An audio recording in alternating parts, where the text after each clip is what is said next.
Hi, good afternoon. Welcome to my vlog. And for today's video, nandito po tayo ngayon para i-cover natin kung yung paggalaw po ni Jose Rizal ngayon dito sa Luneta. Ang sabi ng Pag-asa, gagalaw po si Jose Rizal bandang 3 o'clock. So, time check, it's 12:25 pa lang. So meron pa tayong 2.5 oras para hintayin ang paggalaw ni Jose Rizal. Ito po ang aking apprentice, ang laki na tagapayong dahil umuulan po dito. Ito po si Rizal, oh. Yun niya po. Yung lumipat. Paano paglipat? Hindi siya lumilipat, no?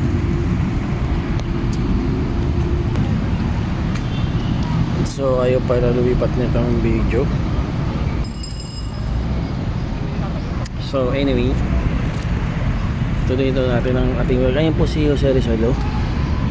Ayan.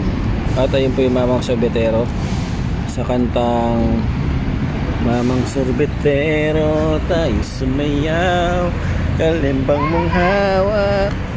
Ewan ko kung kinakaway niya yung kalimbang niya. So, nandito tayo ngayon sa mga puno. So, papakita ko pala sa inyo yung yung bahay ni Jose Rizal.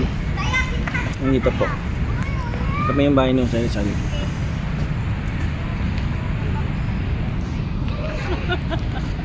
Ito po. Ito po yung bahay ni Jose Rizal. Yan. Yan po yung Ito po yung hagdanan nila. Ayan. Dito po umaakit si Jose Rizal nung bata pa siya. Ayun. Nandyan po. Ayun po yung hagdanan. Ayun po yung main entrance ng bahay.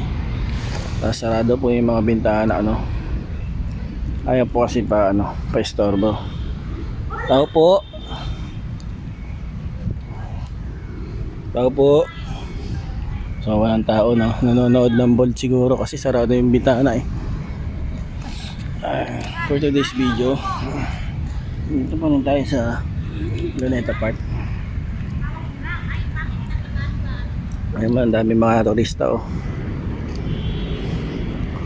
mga turista po, mga buibisita kayo sa